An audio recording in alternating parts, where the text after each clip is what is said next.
So welcome everyone to this talk, and I guess we'll kick off before we actually get into the heavy stuff, and also for you participating, because there are some practices along the way. I want to start with a bit of the motivation behind this talk, because I've been in the field of debating for 15 years now, and I think one of the most common comments that I get from people is, "Oh, you're a debate expert? It must be terrible arguing with you. I would not want to be your partner." And then when they hear that my actual partner is also a debate champion, they become more terrified, and they say that they would not wish to have any engagement with us in which they are on the other side of it. But this sort of joke actually has led me to a lot of thinking that actually I think debaters are better partners. And it's a big claim, and I hope to prove this to you. But also, because I don't believe in gatekeeping, I hope that ultimately you will become a better partner too. And the reason I say that is because ultimately, what we learn in debating is rhetorical tools that are just very helpful, even if we don't want to win, but if we just want to have communication with our partners, which is the ability to actually articulate ourselves the way we want to, and the ability to listen well, and the ability to actually identify what we are arguing about and not just say things randomly. And also, I think it has habits in it that are very useful. So the kind of way we rebut, the way we are constantly giving feedback but also receiving feedback, which is something that we often have to do with other people that we love as well. And I'm very proud to say, and you will see this along the way as well, that even though what we are going to do is very rooted in practice, it is also proven by research. So I'm going to also cite things from the Gottman Institute, which is a great resource really studying communication among partners, but also from cognitive science and psychology. So we will see that this is not just a practice, but also something that is rooted in the way we human beings operate. So this is what is coming up next. Now, the spicy question that I have for you, and that's a warm-up for you for participation, is, does anyone here like arguing? Okay, so I see many people saying not, which is a good thing. And if there is someone who does like to argue, then I look forward to hearing your participation in the drills that we do. But the reason I'm asking this somewhat obvious question is because no one really likes to argue, especially with people we care about. And oftentimes it's just seen as a headache and as a waste of time, which then is followed up by the question, can arguments be prevented in the first place? And my big news is no. It is something that is inherent to human nature. Because we are individuals and we have our own individual needs and wants, and we are different from our partners, and that is a good thing. But also because there is an element of partiality to every relationship. We can't get everything we want from the other side, but also there is an inherent limitation on the way we can communicate. So there is always a gap between everything we want and feel to our ability to actually express it and express it in the right way. And this means that arguments are inevitable. And also, there are genuine disagreements. Sometimes there are cases where one wants something a certain way, the other person wants it a different way, and then we do have conflicts. Which then leads to the second question, should arguments be prevented? And here, my answer, but also the scientific answer, is once again, no. And the reason for that, which I think is a bit encouraging, is that ultimately conflicts, if done well, can be an invitation to dialogue, can lead to better understanding, and can even lead to healing, and also backed by science, can even lead to better sex. So we should not aim to prevent them. And I would also say that avoiding them often leads to escalation. So we want to have them, and we want to have them when we feel like the need for them arises. So then this means that our goal is to use communication and language, as it is the only tool that we have that is nonviolent, in order to build those bridges and in order to receive this outcome. So ultimately, by the end of this talk, your arguments will not be prevented. You will still be having them, and that's okay. But hopefully they will be shorter, less painful, fruitful, and loving. So, how will we go about this? We are going to dissect arguments based on different stages. Now, it doesn't mean that arguments always follow linearly this kind of diagram, but it is helpful because there are different skills and different challenges in communication that are relevant to each stage of an argument. So we're going to talk about the startup, which is how to initiate a conversation that is difficult perhaps, but that we need to have. Then the second one is listening. We hear something from our partner. How do we listen well? How do we make sure that we actually understood it? Then on the understanding of it, how do we interpret correctly what was said, and how do we bridge the gaps in communication? Then how do we respond? What are the right words for us to use? And ultimately, how do we resolve? Because debating can also help us in the actual resolution of the differences that we have. So we'll follow this path. And starting with the startup. So ultimately, if we want to have a conversation with our partner about something important, we want it to basically fill the following goal. We want to surface something that is bothering us with the hope that it will lead to a change and without tearing things apart. Now, this threefold goal actually is also a threefold challenge and also a threefold trap, because oftentimes we have mistakes either in the surfacing of the problem, or in this leading to a change that we want, or in just creating resistance in the other side. And oftentimes this happens because when we talk about the problem, there is an overemphasis or focus on the surface level issue and not on the real problem. Then when we try to make a change, the expectations are unclear, and then this doesn't necessarily lead to the change. And we might say things in such a way that just triggers defensiveness or resistance.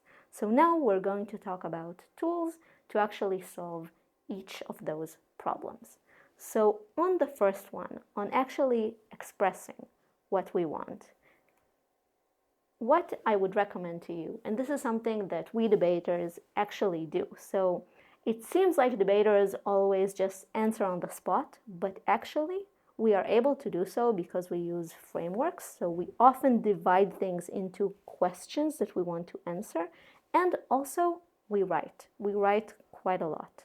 So even in the heat of a debate, we would always have a pen and paper, and we would organize our thoughts, even if it's not word by word. And by the way, I don't recommend you to write scripts. I recommend that you write yourself reminders or that you write points for yourself. But I think it does help, even in the case where we want to have a difficult conversation, to think about the following questions and even write it down to ourselves. So what we want to think about, first of all, is what is actually bothering me. And here I would separate between different levels of what is bothering me. So the first thing is probably the most obvious one, the trigger, right? What is the thing that upsets me, that now makes me feel...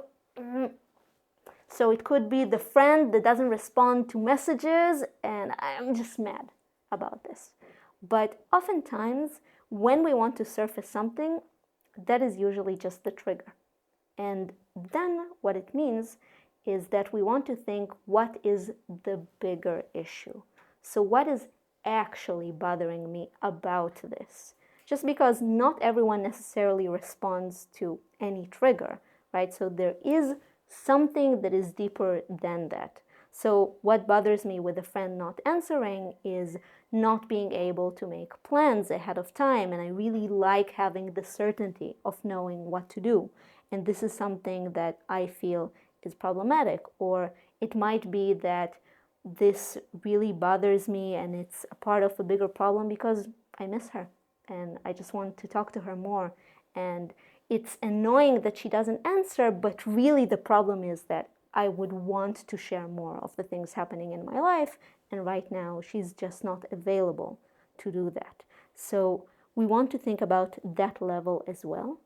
And also we want to think about our feeling. How does that make us feel? So are we upset? Are we sad? What does this trigger in us? And that is the first thing that we want to have in mind and to write down. The second question is, what do I want? Which is also super important, because ultimately, if we just stay focused on what's bothering me, we're not going to create any change. And or we might hope that our partner or friend has their own ideas, but it's not very likely. Because while you've had time to think about this and you've been feeling that, they are oftentimes unaware even. And if they're going to hear about this for the first time, they are not going to be in a mode of creative problem solving, and they are not likely to have solutions, but also they don't really know what you want. And oftentimes what you want is not necessarily what they would advise to do. So I think it would really help to think about what are the things that you would want to change, what are the things you would want them to know, what are the things you would want them to make you feel, and so on. And this is a relevant question. And I would add to that in this thinking, probably the most counterintuitive thing is that you want to think about yourself and about your needs. Now, it sounds super selfish, like, why am I only thinking about myself? But actually, this is going to lead to a better conversation. And the reason is that if we have this sit down and we really think about the other side, there are two possible dangers. The first one is that we just focus on the thing that creates resentment, and we start hyping ourselves. So it becomes, oh, and they did that, and this is terrible, and how could they, and this is their fault, and this is something in their character, and so on. And then we just focus on they are problematic, but not really on ourselves and what we need. And this prevents us from having access to really helping ourselves in that situation. The other scenario, which also happens to some people, is that they think about the other side and then cancel themselves. So it is, oh no, I can't blame them so much. It wouldn't be fair. It's probably my fault, but then they don't think about what they actually need because they focus on that. So in this sense, I'm giving you a license to focus about yourself because ultimately it's going to be useful to do so. So you want to do that. Now, after you've sat down, you thought, you wrote a bit, now there is actually a framework for delivering it. And this is a framework that was designed by the Gottman Institute, and it has 3 phases. Basically, what you want to do is you want to start the conversation with talking about your feelings. Then you want to follow that by talking about the situation that you find problematic, and then you want to describe the positive need that you have. Now, notice that in terms of positive need, it doesn't even have to be super defined. It can also be, I want us to think together about ways to do this and this and that. But it needs to be there as a component. So you need to talk about all 3 ultimately. And then if we want to give an example to that. So we'll start with an example of how not to start a conversation, and then we'll see how we can fix it. So probably a hard startup would be something like, you're just too cheap to take me out to dinner. which I guess from the laughter, probably you've heard it, but also probably it did not work.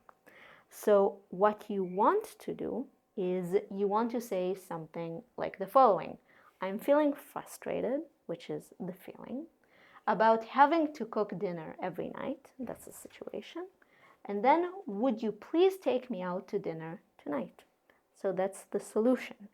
And here, I think this is already something that we can feel a bit more comfortable with and is less threatening to the other side to show it like that. And we're going to practice this in a second, but I do want to give you some more tips on the semantics. So I call it the semantics cheat sheet.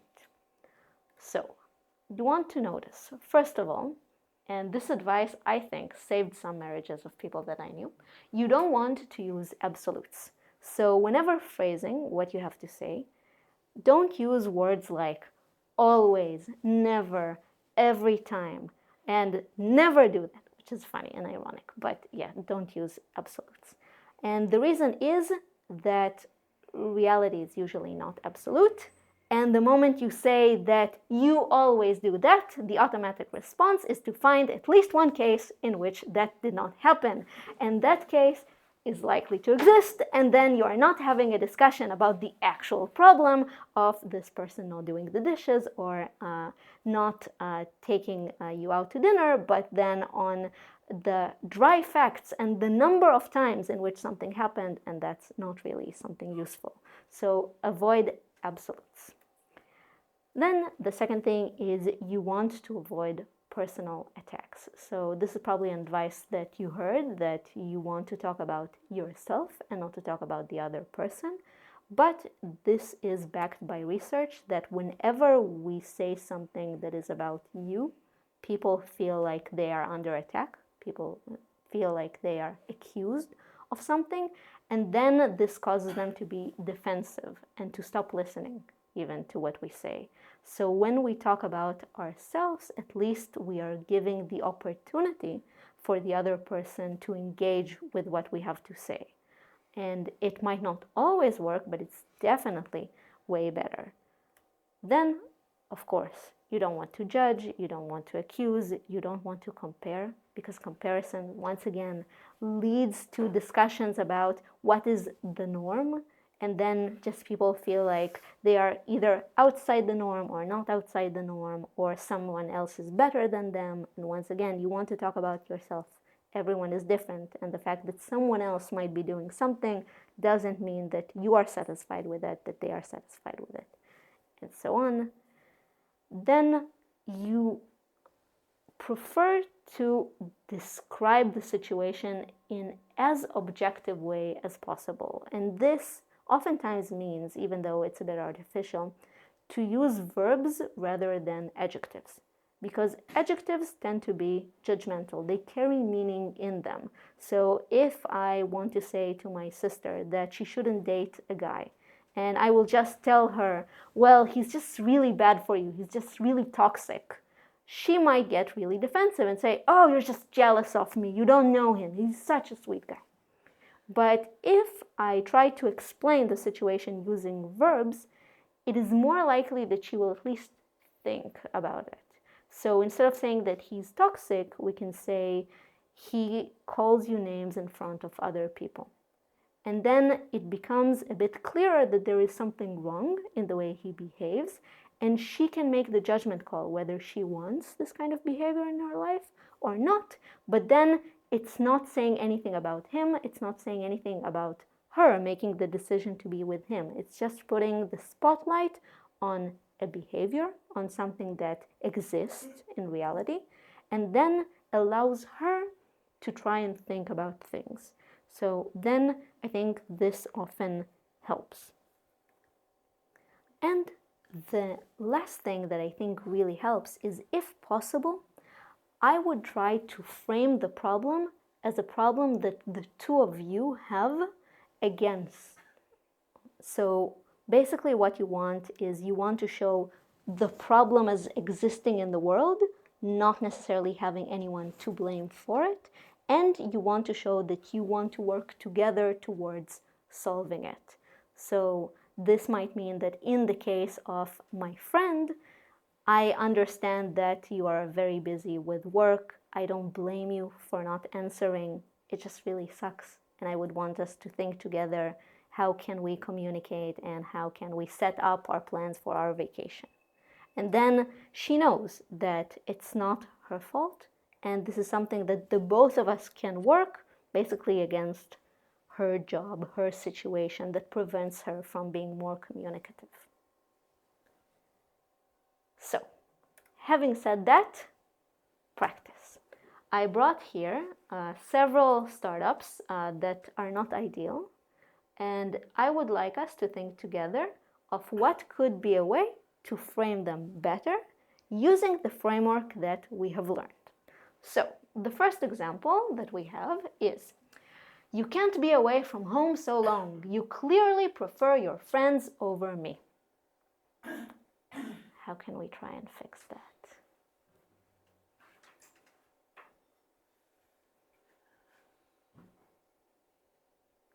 I can start, unless someone is brave. Yes?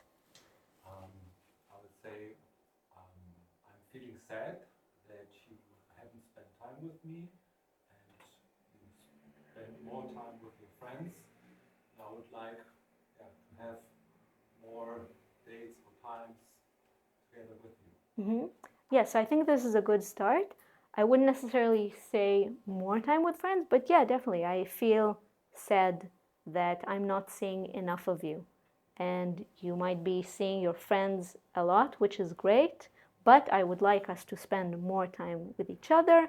How about, let's say, we set a regular date night once a week, or some sort of suggestion, or how can we make sure to see each other more often? And now I think it sounds much better than this. Then our second example. There is no such thing as secrets in a relationship. I need you to show me your WhatsApp messages now. This is my boundary.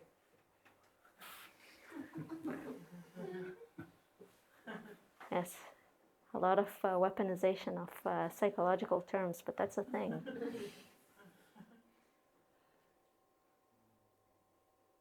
So, how do we think that she's feeling? Yeah, I think she's feeling like she can't trust him as much. I think maybe she's feeling like her trust has been shaken. 1 second. Yeah. I have a question. Yes. Because I see clearly that she has a lot of insecurity. Yes, that's true. She's putting all these insecurities on him. Yeah. Right? So Yes. why do you think it's a girl? True. True. In my mind, No, that's fair. I think I started with it. So then I was trying to, like a reflection on herself. But Yeah. But in any case, yes, it would be like, they need to discuss a little bit more on the freedom first. Because also, she is, I think she's trespassing or whatever she Yeah, definitely. trespassing many Yes. like red lines, right? Like, Yes. show me your. Yeah. Because, you need. Correct. I don't need to believe in the other person that needs. I don't need to see all the letters or whatever. Yeah. Messages, right? Yeah. I I think it's a very acute observation. Yeah. And I think this leads to really, in the self-reflection part, I think it's a very important thing to notice that the issue at hand is she's feeling insecure. And that's a start. Now we can think of why she's feeling insecure, and probably she's suspecting some sort of messages or something like that. But then this is crossing a boundary, right? This is not okay. This is not fair, what she's doing here. And that's why, if we are now giving her advice, then I think a good starting point would be to say, I feel insecure in our relationship. And then we can describe the situation. I don't know whether, let's say, you are flirting with someone else or not. Then, because it is out of line to ask that, I think the fair thing to say is, I will not ask you to show me your phone. You don't have to show me your phone, but, and now we need to offer something that is actually positive. So what can we offer? I'll show you mine. Fair enough, although that probably solves his insecurities and not necessarily hers. So if, I don't know, if the person is sort of aware of what he or she feels, I think they wouldn't even name it, I feel insecure. I would probably, the person who wants to see the WhatsApp messages could start. I feel upset as if you're keeping things from me. I don't feel a part of the relationship, and I don't know how we can sort of rebuild trust in our relationship. We can maybe discuss how to do that. Yeah, I think it's a fair thing to say that let's think together about ways that I can trust you again. Or let's try to think of ways where I feel that there is more transparency in our relationship. Or how can I know that there are no secrets that you're keeping from me?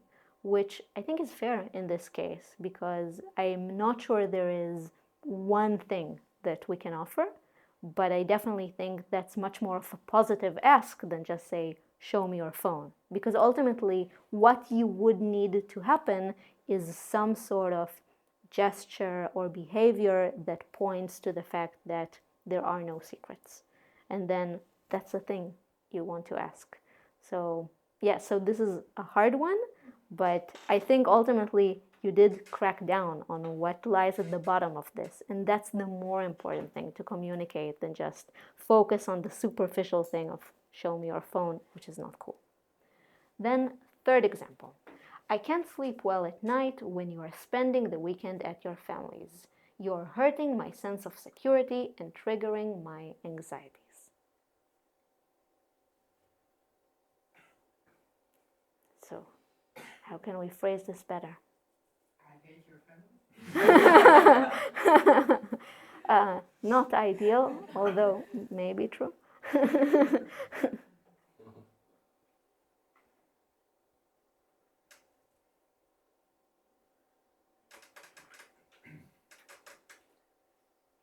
So I can start. I think maybe we can say something. I think there might be an issue here of them not being communicative when they are there, and then probably this person not hearing from them over the weekend. So maybe that's, I feel anxious when I don't hear from you over the weekend when you're at your family's house. And then the situation calls for, I would like us to think about ways to check up on each other without me harming your time with your family. Or maybe I'd like to know that everything is fine and that you arrived on time, because if not, it's really hard for me to sleep at night. And then I think that's a much more fair thing to say. And then it doesn't matter whether you like the family or not. Ultimately, what bothers you is not hearing from them when they are there, and that is something that can be solved. So that's on the startup. Then there is the part where we have to listen and something is being said to us.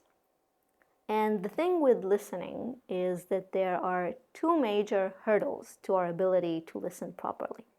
The first one being on the person actually conveying the message, which is that many times people don't really convey their message well.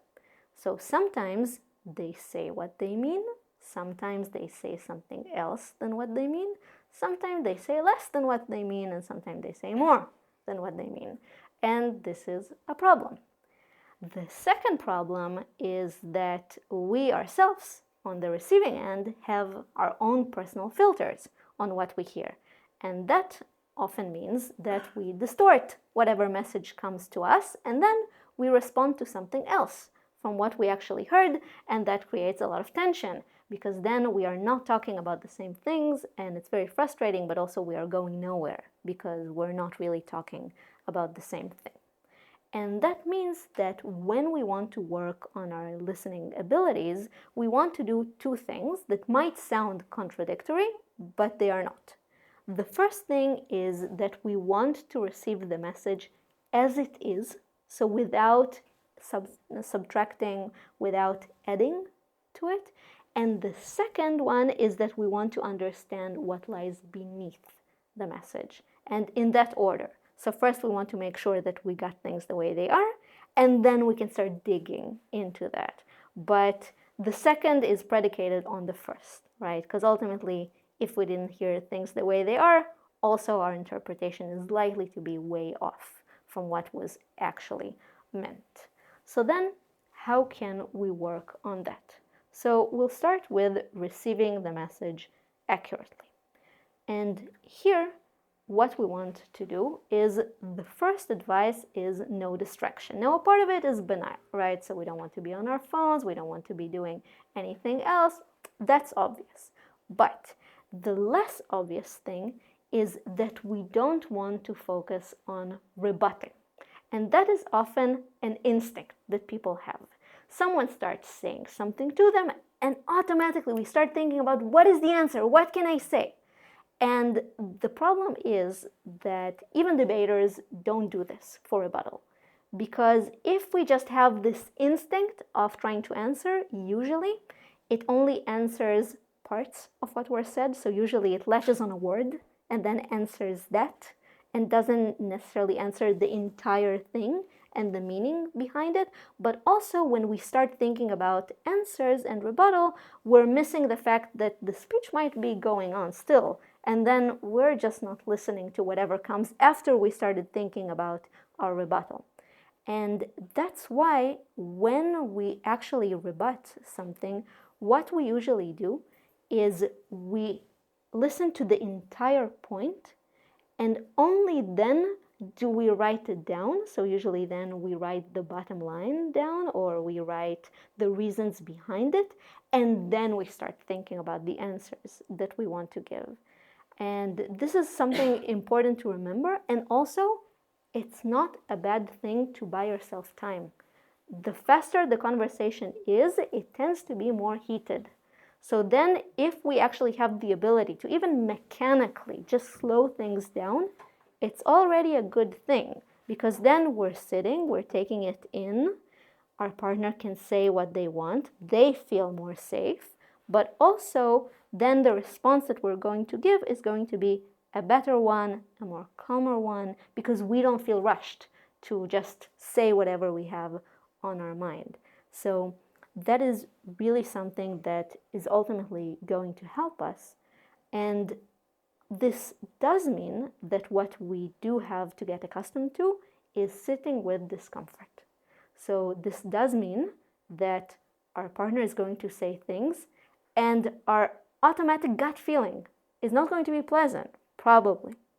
And it just means that we have to take it. So we just have to take it as the automatic response that we're feeling, and to know that we will sit with this for a while, and only then we will answer, but then our answer will be better.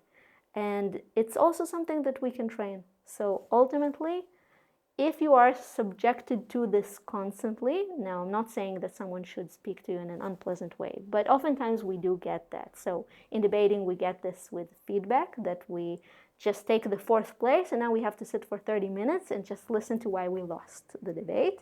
And it's okay, you get used to it. So it's never pleasant to lose, but it's something that you can work on and you can take in more. And what I would say, and this helps both with the sitting with discomfort, but also making sure that you are answering what was said, is writing.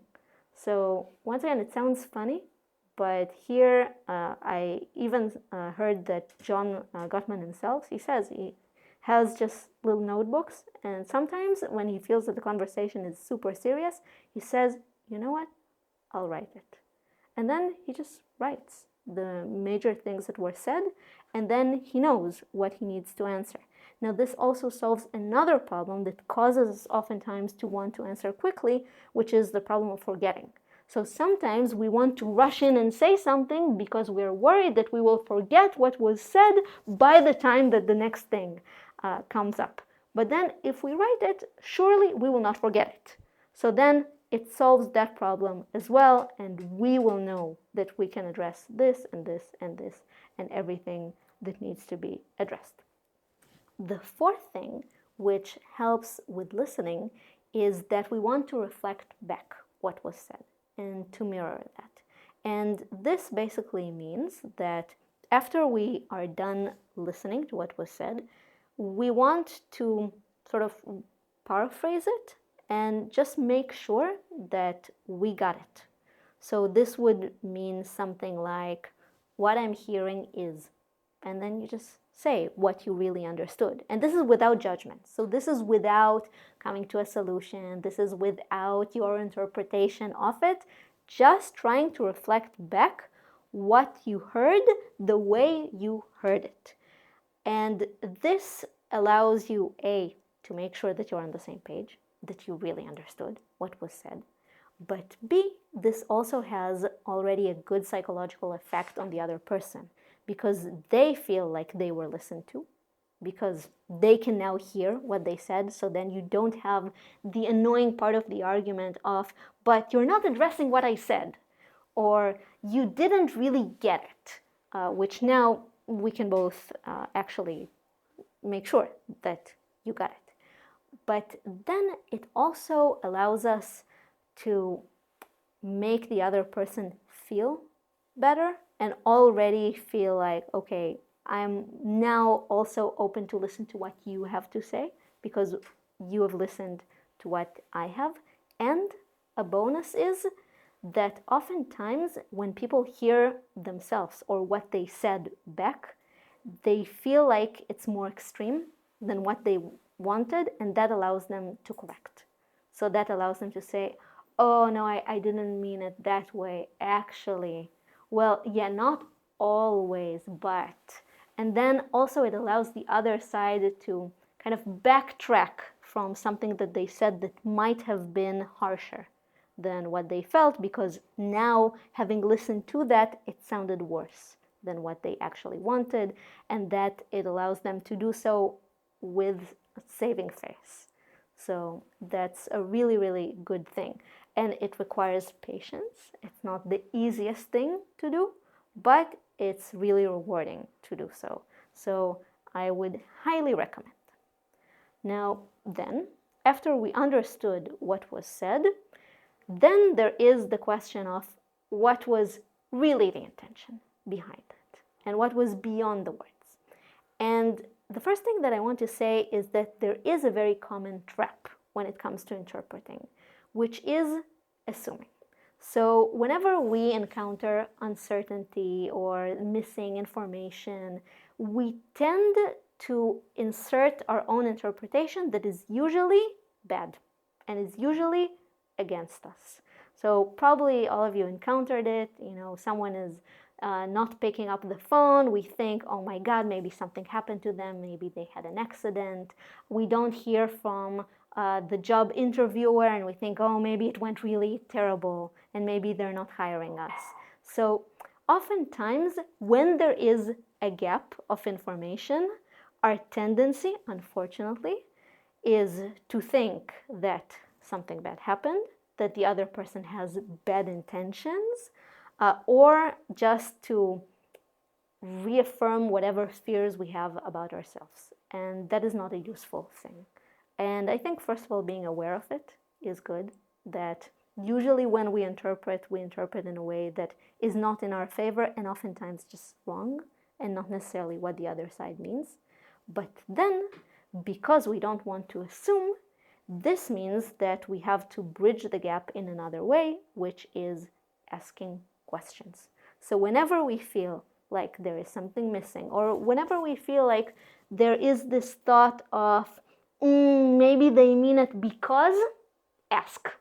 Don't stay with a thought.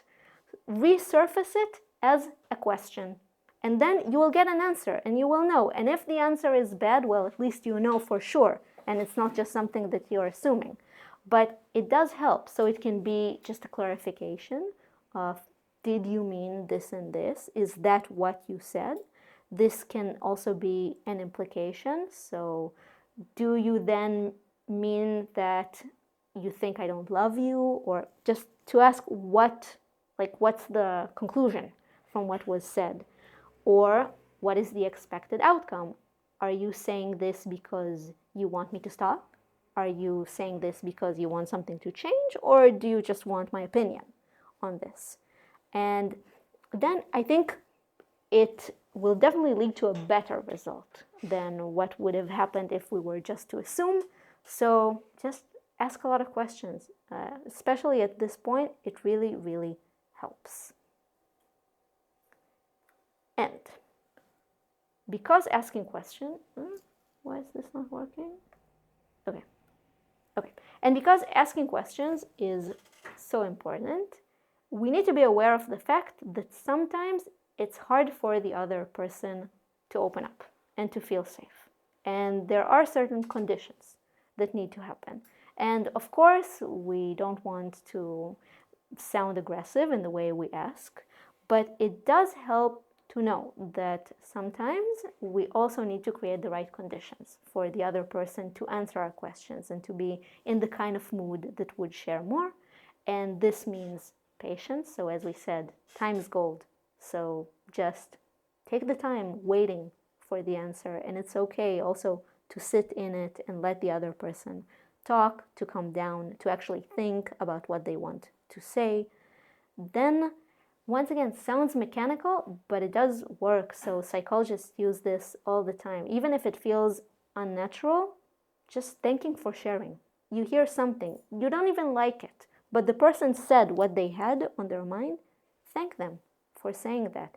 It really helps. So it really makes the other person feel safe and also be more gentle with you. Because whenever we thank someone, we create a sense of reciprocity. And then the other person wants to feel like they earned that and like they want to give back.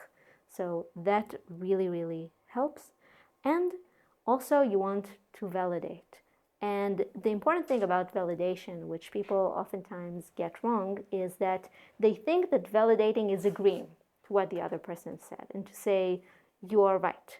But validating is acknowledging the feeling that the other person has without necessarily agreeing with the content.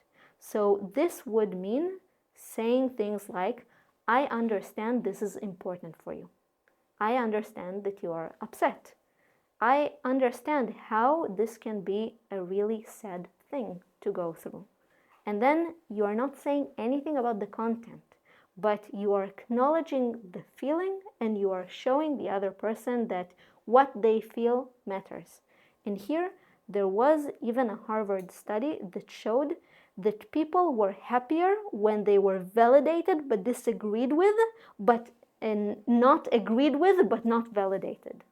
So it does help, so you don't even have to agree. I would also say that just blindly agreeing can even create the opposite effect in an argument. If someone just rushes in to say, you're right, sorry, without letting you actually express what you feel or why, and not acknowledging that, it might feel like the discussion ended, or like now we need to wrap things up and there is no room for what we actually want to talk about. And maybe there was another issue, but now because of this fast, sorry, now there won't be any room to do so. So in that sense, you want to leave the door open, so validate and only agree with what you actually agree with, but don't force yourself to do that. Do force yourself to say thank you. I think that one would help. So, yes. So now that we've listened, we are coming to the part of understanding what was said and now really getting to the bottom of this. And here I want to separate the interpretation to two types of speech that we might hear from our partner. And the first one being just a complaint or a statement, like, your mother doesn't love me, or I do all the work around the house. So if we hear that kind of statement, I think the interesting thing is to know that each statement like this does have a point, but it's often not the way it was said. So I think when we hear this kind of statement or complaint, our automatic response is to argue the facts and to argue reality, right? Is it true that, that my mother doesn't like you? And the thing is that it's not really useful to do so. So it's very likely to be in contention. I think in many, many arguments, we will not agree about the facts and we will not agree about the way reality acts. But I would say that not only is it not useful to argue about that, because then it's really hard, right? We have to go sometimes into the realm of what exists in the world in order to prove that. But I would even say that it's not important for the sake of discussion, whether it is true or fully true or not. Because the important input, which is definitely correct about these statements, is that the person who said the statement experiences reality that way. And that is for sure. And we can't convince them otherwise, right? We can't convince them, oh, you're not experiencing it like that. We can argue about the facts, and maybe this might change their mind, but the feeling is there, and the experience is there. And this is good stuff for us to work with. Because if we understand that, okay, my partner experiences my mother is not loving them, then this is something that we can actually move forward from. So we can now talk about, okay, what does this mean? What do we do about this? And here I think this also takes from us the need to start proving, because we can always say, okay, that's their thing. They're experiencing it. And now let's work with their experience. And the two questions that I would ask from this point are the following. So the first one would be, how do I contribute to this feeling, or what's my responsibility in that situation if there is a responsibility? So what's the me part in it? And the second one is, what can we do to change this? Because ultimately, as we've seen, if something is being surfaced in an argument between us, probably it's bothersome. Probably there is a desire to change that. And then this means that it's a useful question to ask, okay, so how can we change this experience? Or how can we do our best, at least, to do so? So that's on this. And now I want us to practice this. So what we're going to do in this practice is, I have certain statements that I've prepared, and I want us to try and really interpret what is at the bottom of this. And I think as a bonus, we can also try and think of what could be negative interpretations that are likely if people just assume. So on the statement, forget about it. I'll just do everything by myself. So I guess we can start with what could be a negative interpretation of that. I think you're incompetent, so don't even try, just let me do it myself. Yeah, I think that's definitely a negative interpretation that is very likely to happen from this. Just feeling worthless and just feeling like there is no trust in us whatsoever. But what could be a more kind interpretation? I'd say that having a discussion is exhausting, and it's much easier to just go about it and do it myself. Mm-hmm. Yeah. Than to waste my time going in circles. Yeah, I think definitely an input that we can take from this is, I'm exhausted. I feel tired. I feel frustrated. I want the task to be done.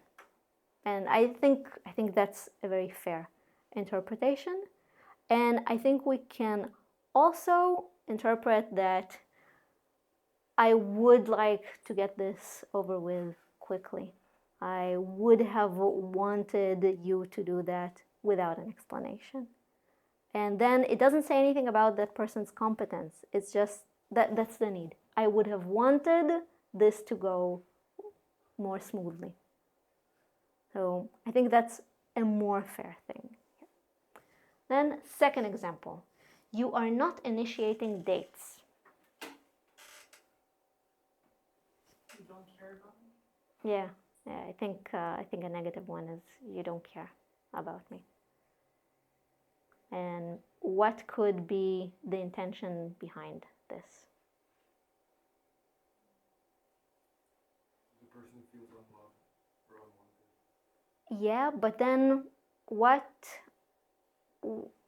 do we think could be the need that they're actually expressing? From being more, being more loved and having more attention. Yeah, I think they would want to spend more time together, to do so in a romantic way, and they would want to feel like their partner wants to do so. Because that's the reason for initiating. We want to feel like the other side wants to, and not like we are forcing it on them, or that this is a chore to them. So then I think this is a much more helpful input to understand, okay, they want us, they love us, they don't think that we're terrible people, but they want us to show that, and to show that by dedicating time, by putting in the effort of going on a date. Then, third example. What can I say instead? Yeah. What can they say instead? You're not initiating dates. What can they say instead? What? What could they say instead if you're not initiating dates? What is a better response? So I would say something like, I would really want to spend more time with you, but I wouldn't want to be the only person bringing that up. It would be really nice if you also initiated dates. And now I feel it sounds much more like an invitation rather than an accusation. So it's not, you are bad, you are not initiating dates, but I love you, I want to be with you, and I want you to create a nice date for us. Third example, you are never listening to me.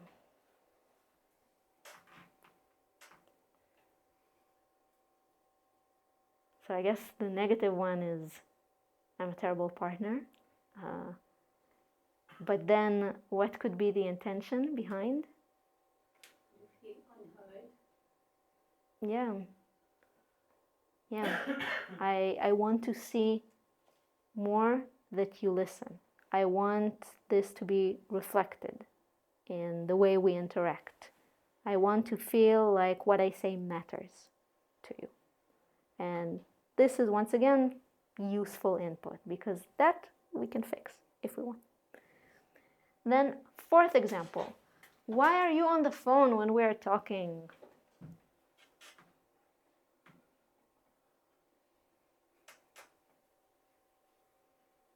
Well, that's very annoying. It is a triggering thing.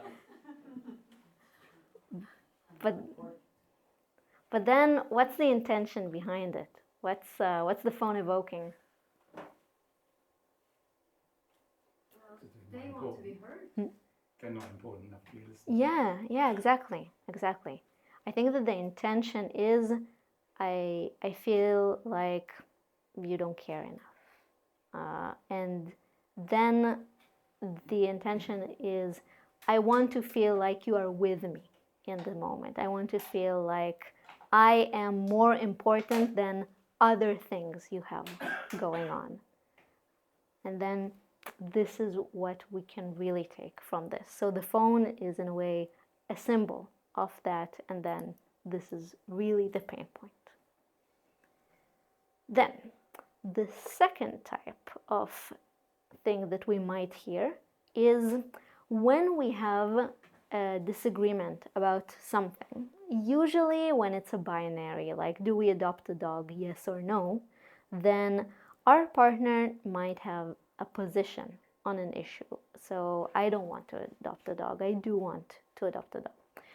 But then oftentimes in discussions like this, they can really hit a deadlock very fast, because then it becomes just a yes or no, or it becomes this debate of superficial arguments that can be answered, but the answers are not really satisfying anyone.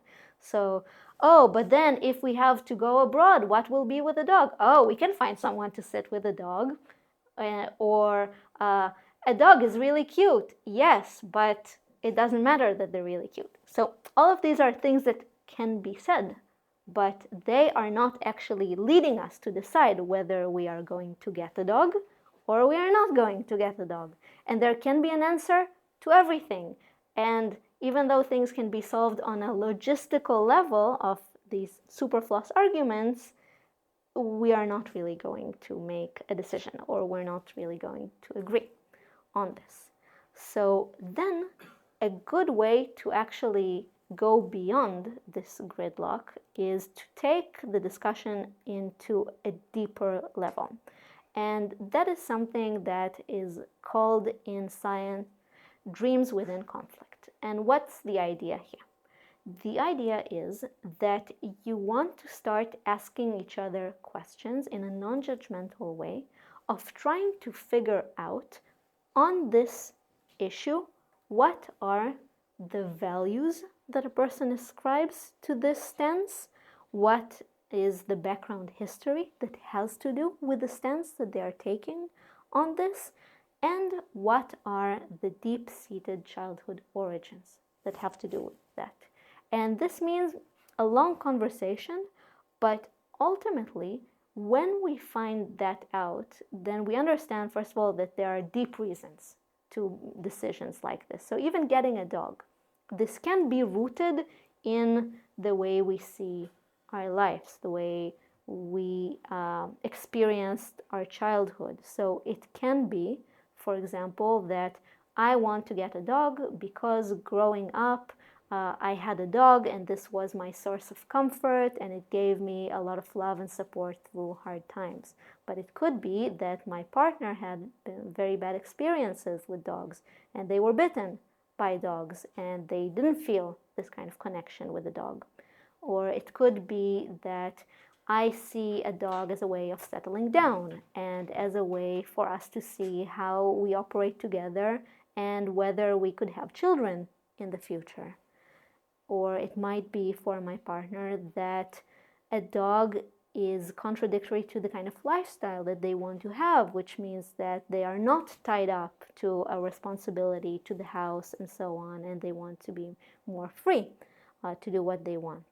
And I think that when we understand this, we can have much more real discussion of, okay, do we want the dog? Because the question is not just about the dog. The question is about what kind of life do we want, what kind of future do we want for the relationship, and what do we value in life. And it doesn't mean that there is a right or wrong solution, but it does mean that at least now we know and we can talk about things, and we can also do that from a more compassionate place. So from really understanding the other side, and then it's not a debate in the sense of argument versus argument, it's a person versus person, and now we need to figure this out. But I think this is definitely something that we want to strive to, and this would help make a conversation out of something that could have just been an argument, and ultimately try and resolve. So then let's practice it. So the dog example we did now, but we have other cases. So here, obviously this is going to be different from one person to another, but we can try and think about what are the underlying questions that could be at a decision like this. So with a decision like immigration, what could be questions or values or histories that would be relevant and would help us make sense of whether we want to immigrate, yes or no?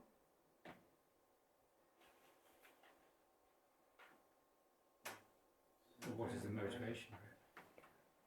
So the motivation. Why is it on the table? Yeah, and here I would ask really questions that can even go deeper, like what are we feeling about the place we live in right now? Are we on the same page in terms of, is our life currently a happy one, not a happy one? Do we ascribe that to the place that we live in? Yes or no? Is that about maybe seeking an adventure and then just relocating to chase an opportunity? And then maybe this is about whether we want to maximize our careers or not. So these could be relevant questions. What other questions? And safety and identity. Yeah, definitely. So I think identity is a really important one.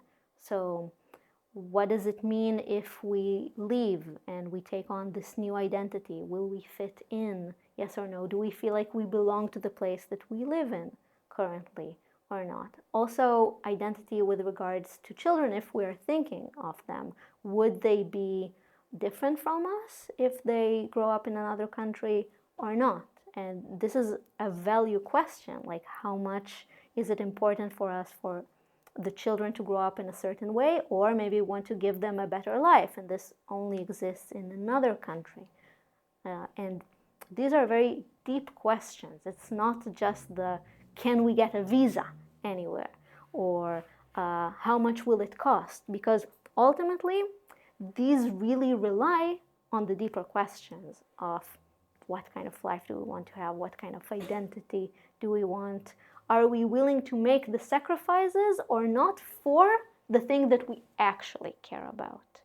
And then we want to get to these questions. Then another example. So let's say that we have a case of a grandmother that her daughter feels that she is spoiling the kids and she's giving them too much. So let's say that the daughter and her mother are now having this discussion. So what could be the issues apart from, is the kid eating too much chocolate? Respect and borders, I would say. Yeah, so I think that's an important one. So Jealousy. yeah, I think that's a strong one. I think maybe there is an issue where the daughter feels like maybe her child will like her less if the grandmother is giving so much. And maybe she feels like her position could be threatened. What else could be relevant? Maybe the grandma raised the daughter, let's say in the scenario, in a bad, like she was a bad mom towards the daughter, but now she's a great grandma towards the grandkids. Yeah, there might be an underlying issue of actually having their own issues between them and not saying that out loud, but that actually sits at the basis of this behavior.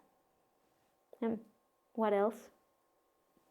Or maybe the daughter feels defamated from her mother, that she's not capable of raising kids the right way.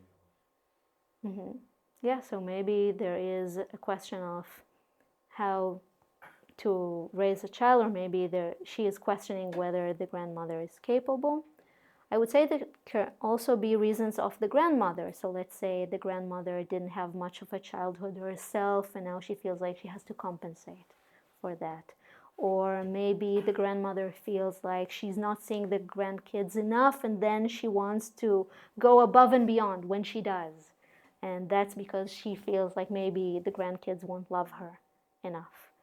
And all of these are important issues because they can also lead to a compromise. Because let's say the grandmother feels like she wants to give everything she has, and when her daughter understands that, maybe they can think of a way in which the grandmother feels like she's giving a lot, but she's not doing so in a way that then makes the mother appear like she's not giving anything and then losing her stance in front of the kids. But then I think both can really understand each other. and also maybe even raise things that are a deeper conflict that might be sitting between them and then getting all these manifestations through triggers and not necessarily being talked about. So then if you do it over a cup of coffee and just really talk about things, this can lead to a much better result. And then let's see how we are with time. So the last example that I gave is listening to music with violent lyrics. So let's say our partner listens to music that we find very violent. What could be at the heart of this?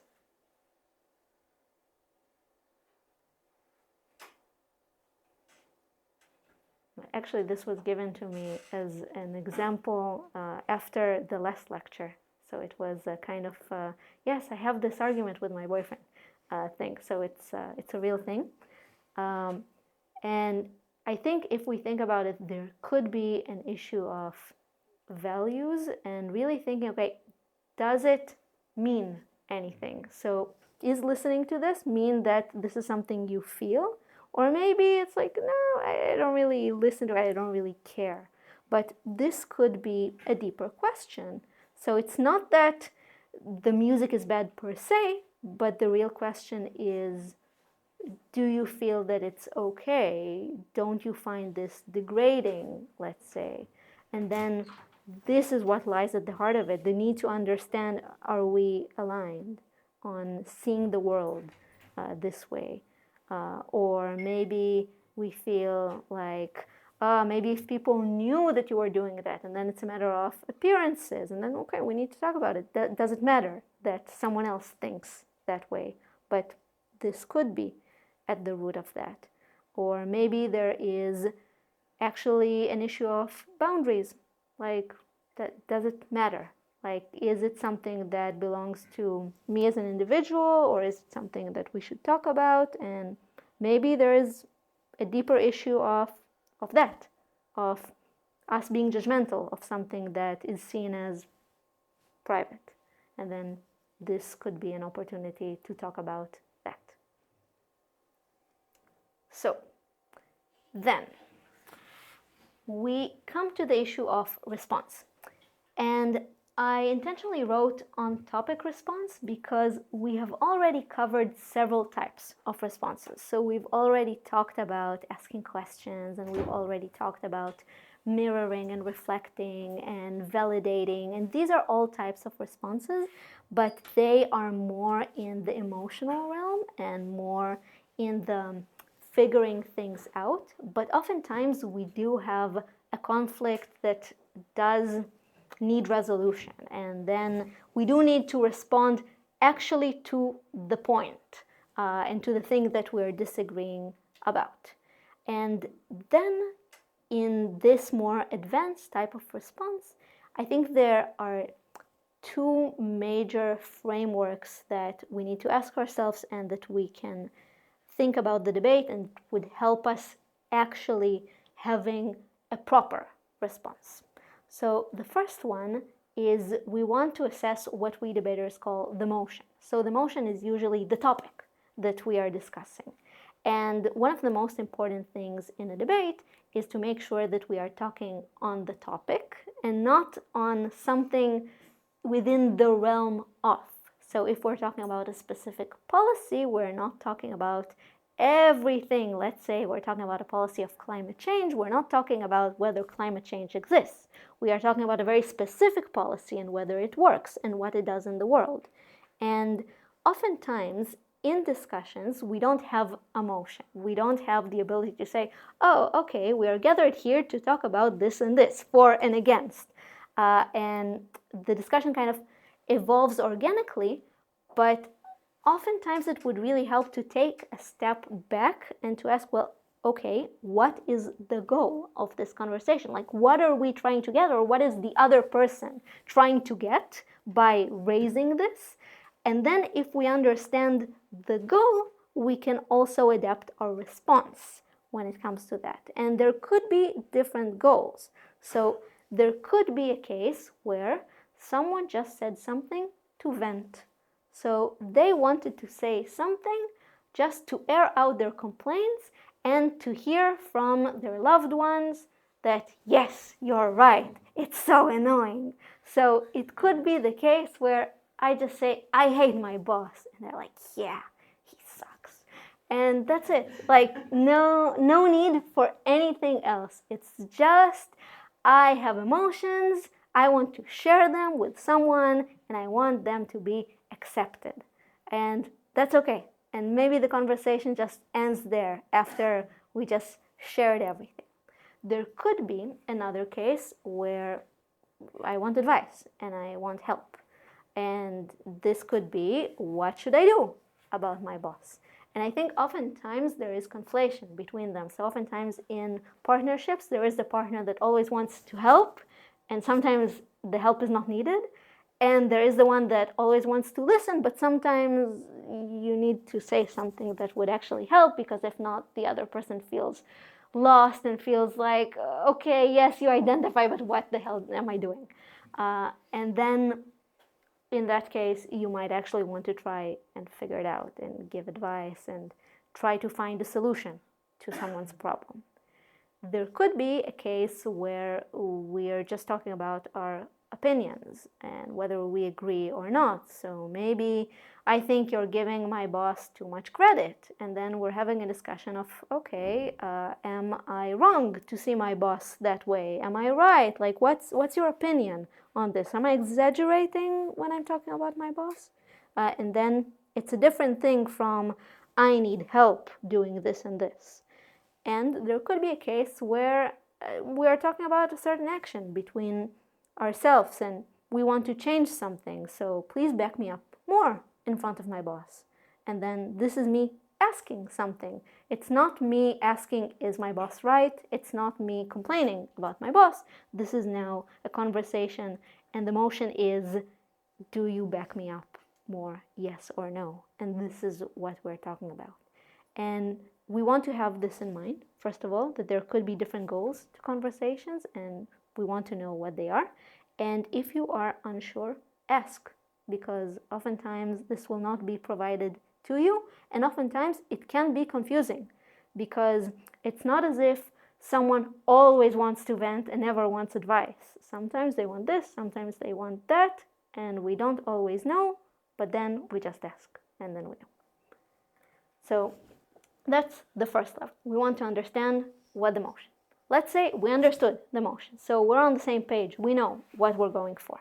Then what we want to do is another term the debaters use, which is to map out the clashes. And here I mean the points of contention. So within an argument, usually there are several points that are in contention, several sub-questions that we have to decide in order to decide whether we are for or against.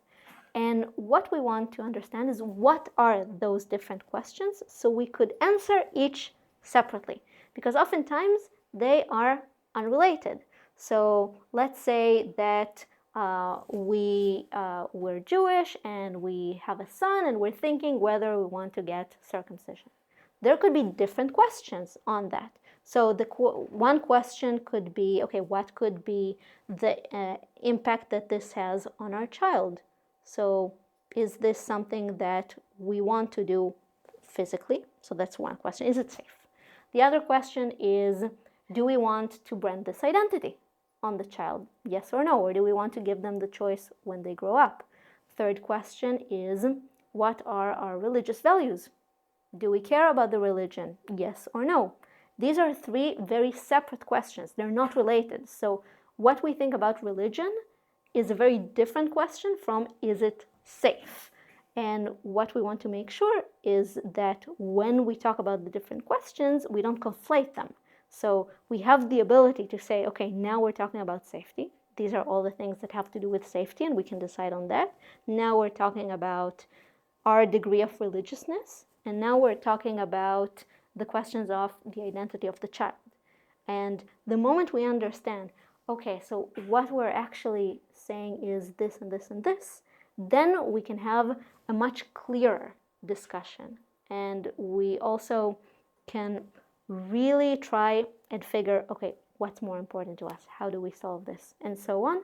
But then this understanding of the clash helps. And I would say even more, that oftentimes there are certain things that we disagree on, but there are other things that we do agree. And it's very important to understand what we actually disagree, but what we agree on. And I would even say be explicit on the things that you do agree about, because this helps the conversation move forward. Because then we can say, okay, so it seems like we agree on this and this. Great, now you're not on opposing teams.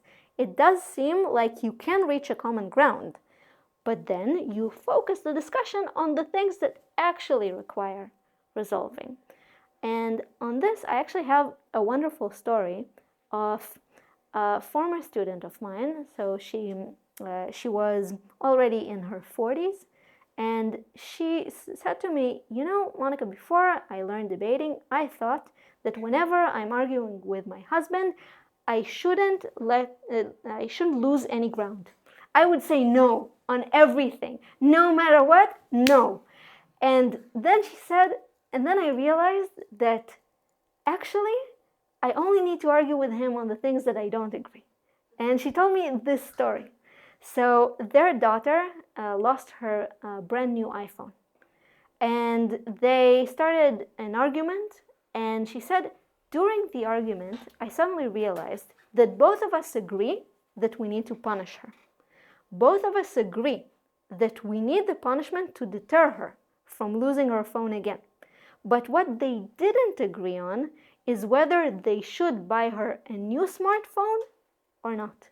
And the moment that they realized that this is actually the clash, then they could really solve it. So then the discussion became much more on point. Okay, so new iPhone, does it mean that she will lose it again? Yes, no, why? And then it's not an argument of them just pitted one against the other, but it's really a productive argument that they understand that this is the thing they're not sure of.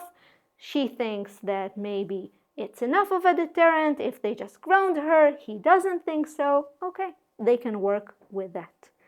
And they can actually reach a resolution. And that comes through the thinking of, okay, what is actually the point of contention, and not just they're going to say something and we'll just snap at them, because that's not helpful.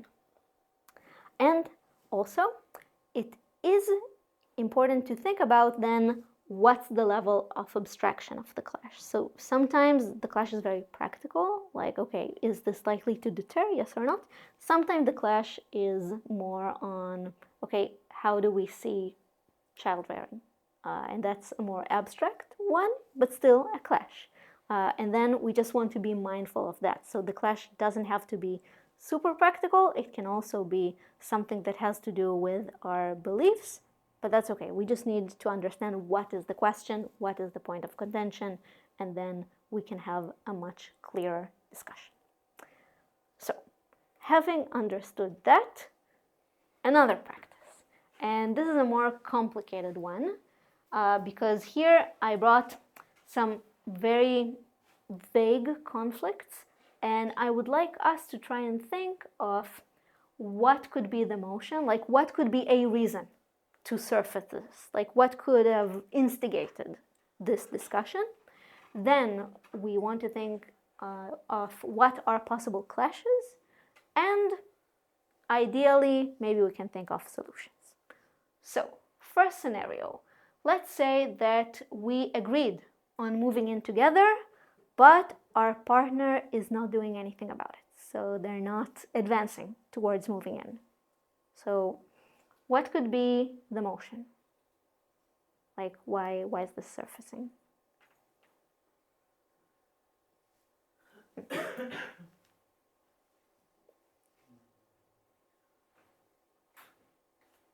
Okay, so I'll give you an example. So it could be that maybe I just want this to change. Like, I want you to get a move on things. It could also be that I know that there are objective reasons, but I'm worried. I want to know that you're still in it.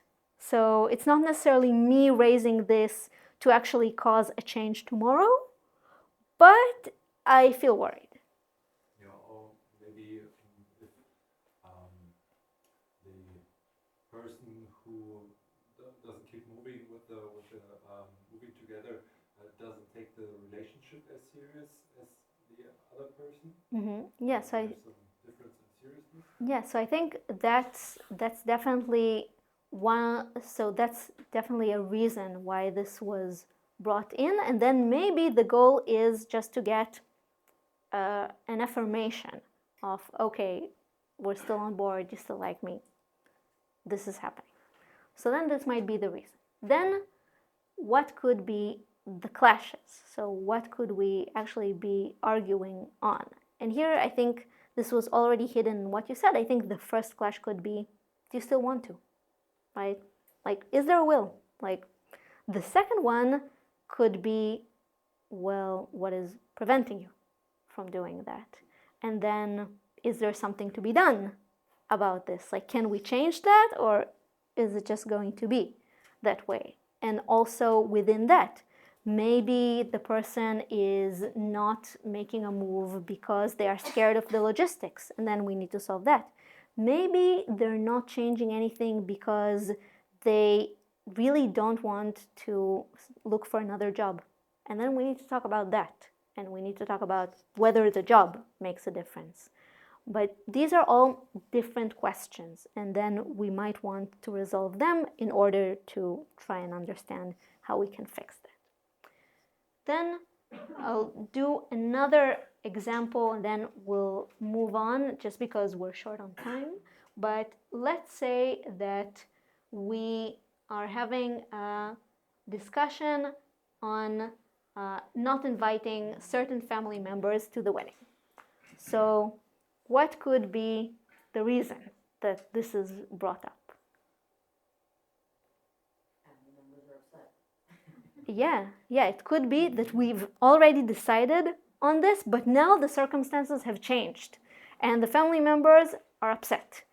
And then the question is, are we raising this because, let's say, my family members were upset and I'm raising this because I want to renegotiate. But maybe I'm resurfacing this not because I want to renegotiate this, but because I want to get support in how to deal with those family members from my partner. Or maybe I'm just raising this because I feel so upset and I want someone to understand me. And then that's the reason. And this would create very different discussions. So we really want to be mindful of that. And I think there could be the automatic wrong assumption that if I'm raising this, it's just because I want to change. But no, maybe I want to get your support. And we continue on the same path. So that's really important to understand the motion. And then on the clashes. So I think there could be different clashes. So the first one might have to do with what the wedding looks like. Like, how do we envision this? Do we feel like certain people can ruin it for us? Do we feel that maybe some people's presence would make us feel really bad on our happy day? Do we feel like saying no to family would ruin the relationship in such a way that I couldn't show my face with them?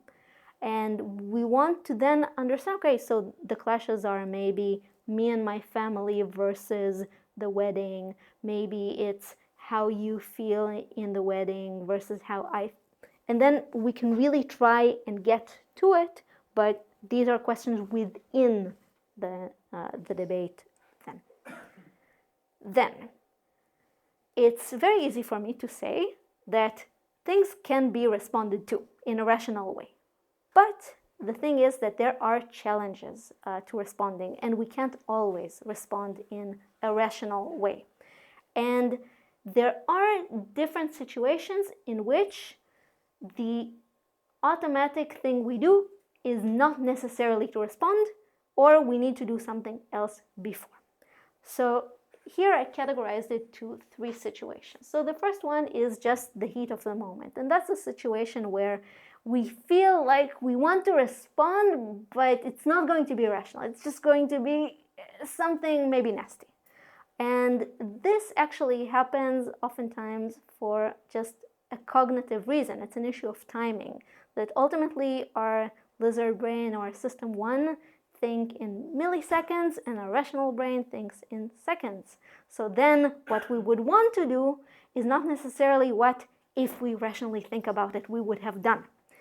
And then what we want to do is, instead of just blurting out the first thing we have, is we want to slow things down and buy us time to think more rationally.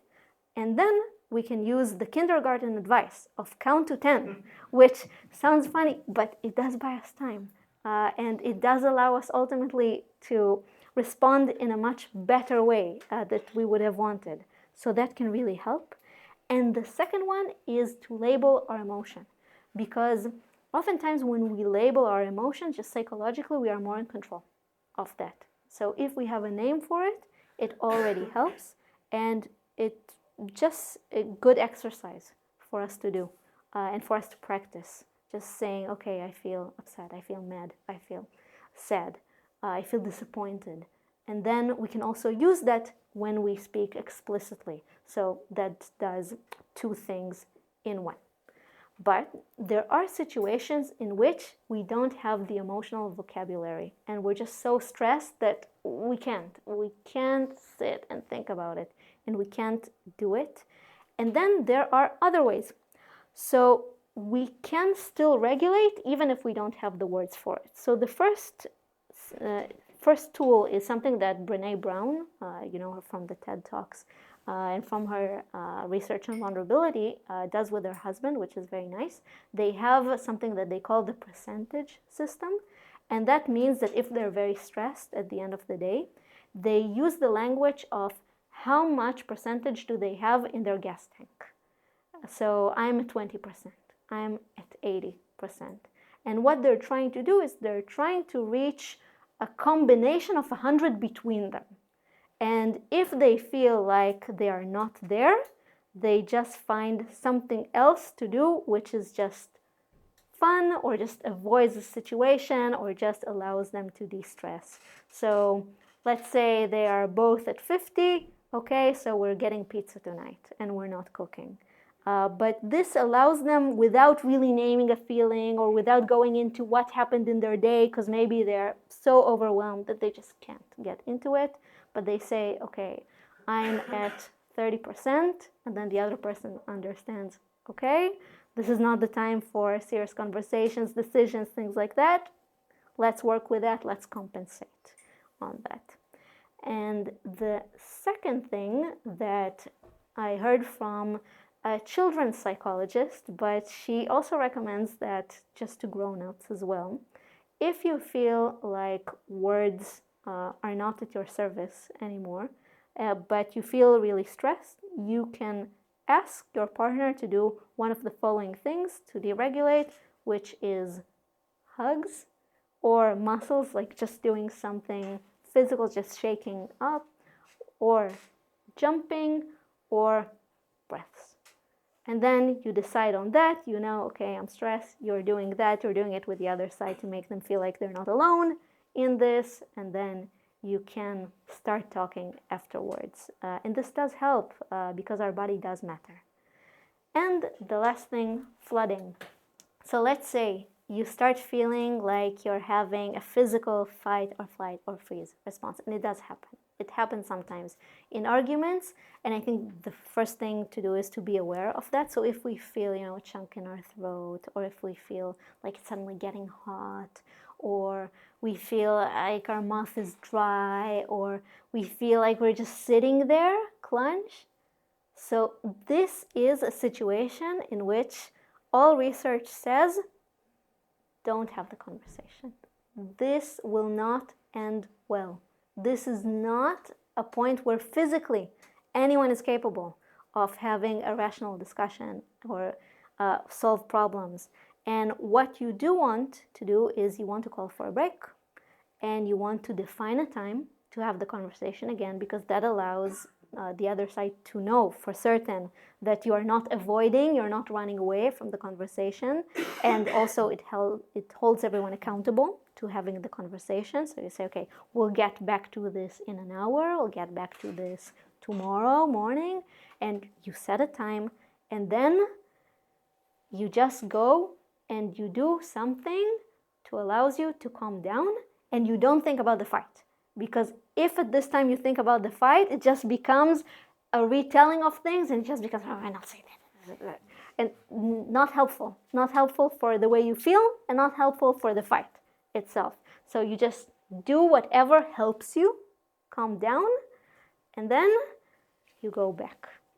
So in these situations, even though words are amazing, not always. So yeah. Then last stage, resolution.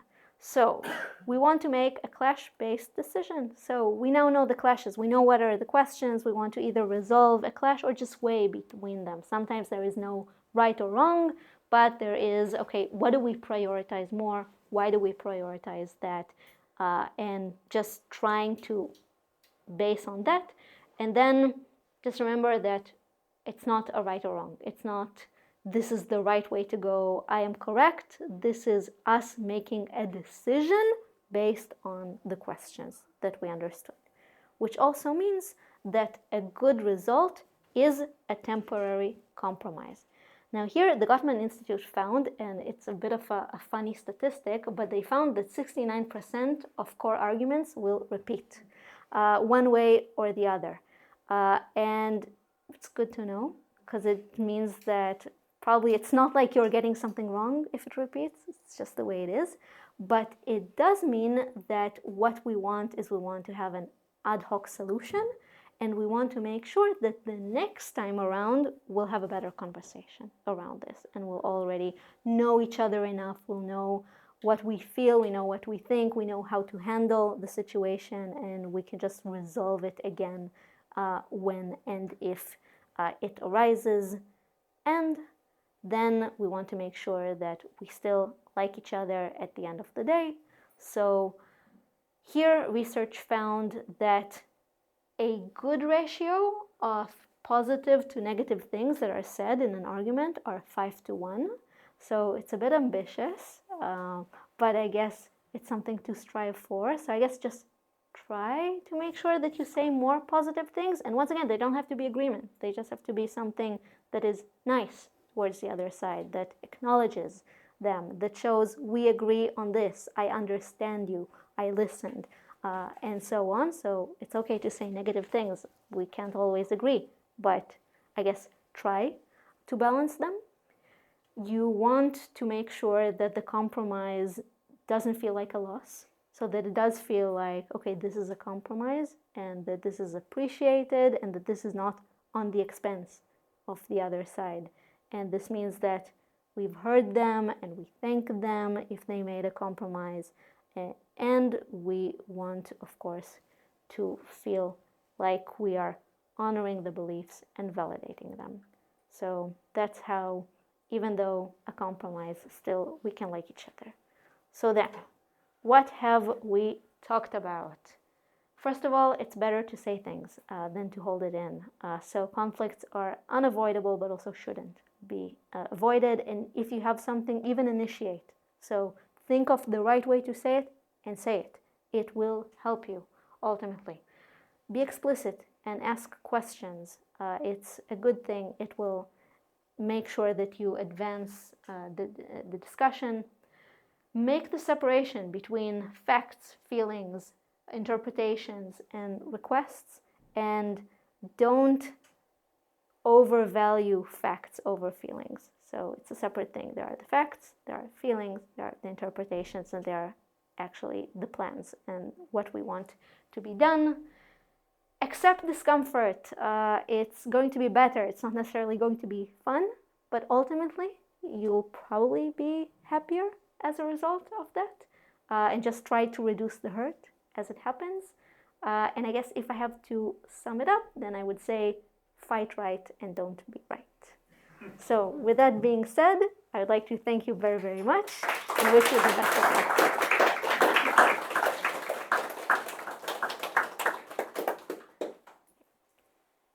And I guess this is the part where I'm looking at Ira to ask whether there is a Q&A or not. Okay. For me? From the audience?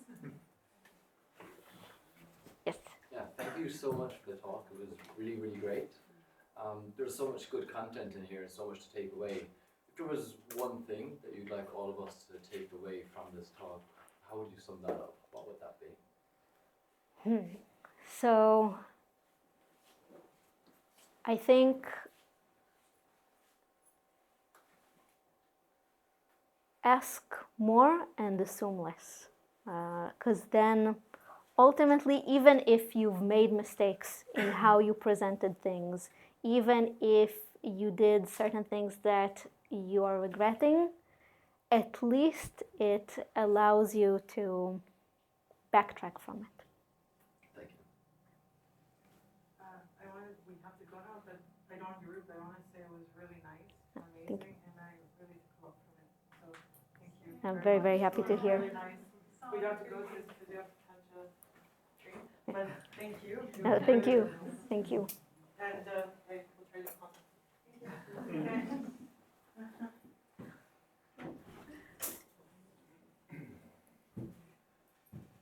Yeah, I have kind of a comment or question. Yeah, for sure. Thought. So thanks, it was super insightful. I just wonder, I mean, there is no question short enough for this, but how to practice it with people who don't self-reflect and people who are kind of, I don't want to say narcissists because it's an overdiagnosed term, but people, yeah, who are kind of, and yeah, I'm thinking about my mom. No, I'm kidding. But yeah, like people who find it, you know, hard to self-reflect and basically, yeah, it's very hard to. Yeah. So I think I would first of all think of what do I want to get from the conversation. And I think if we have someone like that, maybe the more realistic expectation is to say, okay, I will settle with having been heard, and maybe this will have some impact in the future, but that's my very modest goal. Yeah, and I think in other aspects, I think we can try and think of, okay, is there something that we actually need? And then we would be willing to even lose certain ground to get that. So let's say we just want something to change. So we say, okay, we'll take more on us. We'll not debate the facts. We'll not try to prove that we were wronged because maybe the other side will not acknowledge that we were wrong, but we just want to make sure that next time they will do something different. And then we make sure that we focus on this clash. So it might be that the other person says, oh, but why are you hurt by this? And then you can say, well, look, maybe I shouldn't be, but it would make our relationship so much better if next time you do that, even if you don't understand why I do. And then we understand this is our goal in this conversation, and this means that we're foregoing certain clashes, but we're focusing on getting that thing we need. And then I think it can help. Do you see that as a potential incremental process? When you revisit discussions with that person on another topic, you can just gently introduce more and more of what you've been telling us about to see if you can tempt them into being a bit more reflective. Yeah, definitely. And I think that many times because it's a repeated game, then we can sometimes get more and more. So even if the first time around something wasn't clear, maybe the next time it will. Or maybe we would have time to reflect and to ask a better question that would make the other person open up more. So maybe we see that the other person was very tough and we start thinking maybe it has something to do with their childhood. Maybe they are so tough because they were raised that way. And maybe we can try and offer empathy to that. So it doesn't mean that we accept the way they behave, but we can say, okay, I understand that this is the kind of education that you received and it must be really hard. And then maybe this opens up the discussion in the next time when we bring it up. So definitely, and I think we can always try and perfect and see what works, what can we get, what are the important clashes for us to focus on.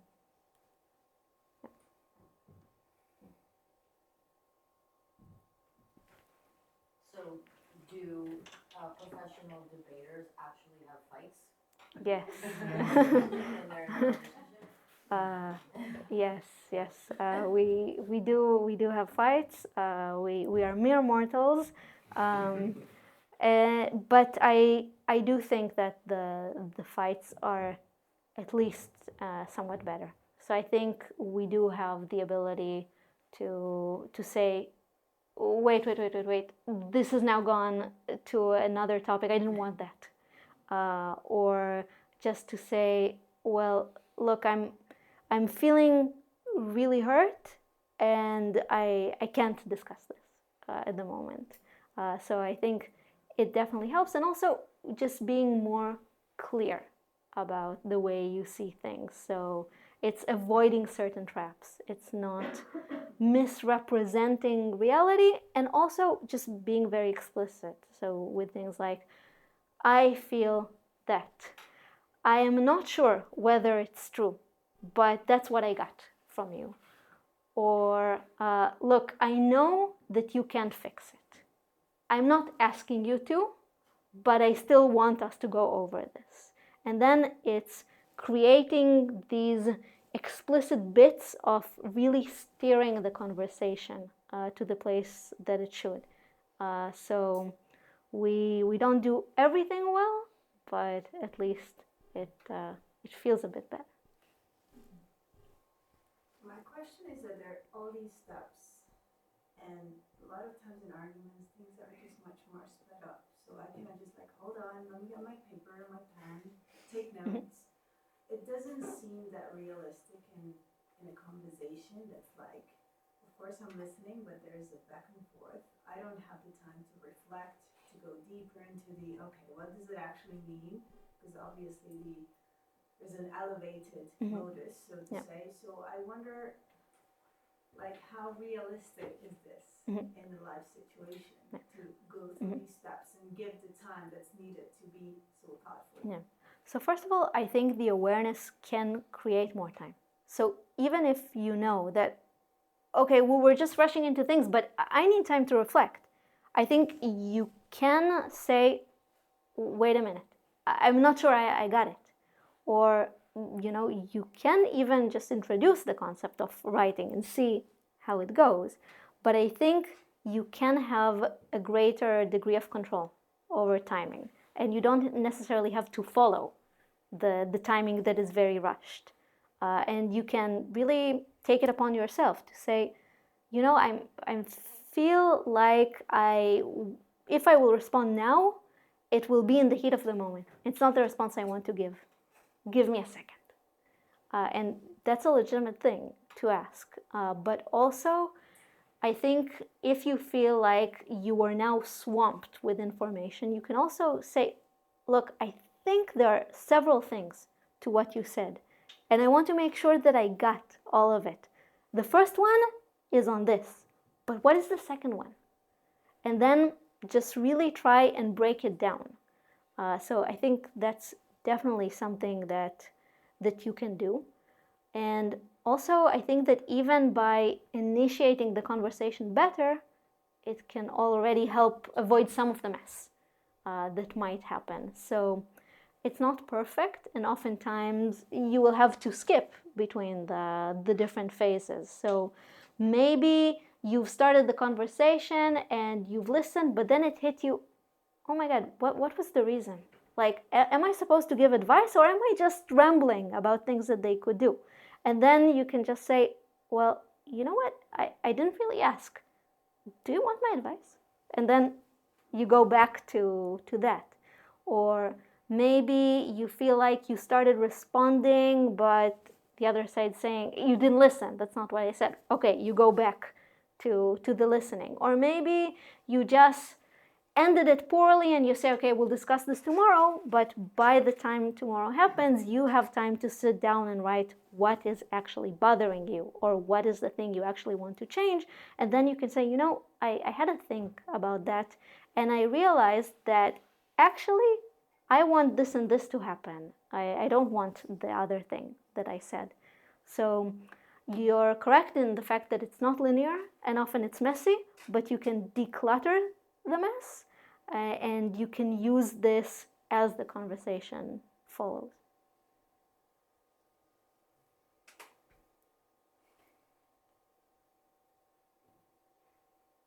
Okay, and that's all, folks.